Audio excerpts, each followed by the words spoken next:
ह्या सगळ्या जी प्रोसेस आहे ह्याचा तुमच्या परिवारावर, मित्र, सोशल लाईफ, तुमची फॅमिली आहे, कसा परिणाम झालाय? चांगला, वाईट? बेसिकली बघायचं झालं तर ऑन ॲव्हरेज मी साधारण 14 ते 15 तास रोज काम करतो आणि माझा दिवस लवकर चालू होतो. म्हणजे तुमचा जेव्हा दिवस चालू होतो तेव्हा माझा अर्धा दिवस संपलेला असतो. ओके, सो माझा दिवस 6 वाजता चालू होतो आणि 8 वाजता माझा दिवस संपतो. या सगळ्यामध्ये घरच्या जबाबदाऱ्या पण तेवढ्याच सक्षमतेने केल्या जातात. पण खरं सांगू का, असं काही करायचं असेल ना तर तुम्हाला वेडं व्हावं लागतं आणि वेड्या लोकांच्या नादी घरचे पण जास्ती लागत नाहीत.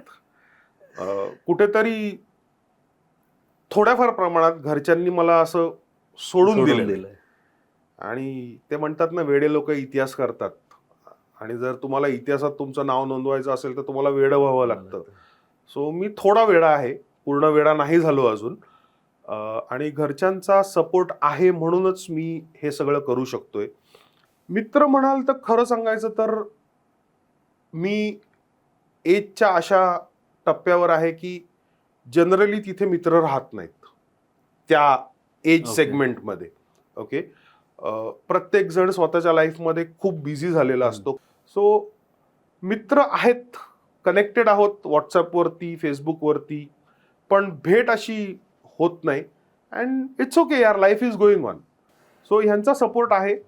काही जण मध्ये मध्ये हे करत असतात, पण I choose to ignore them, I choose to neglect them.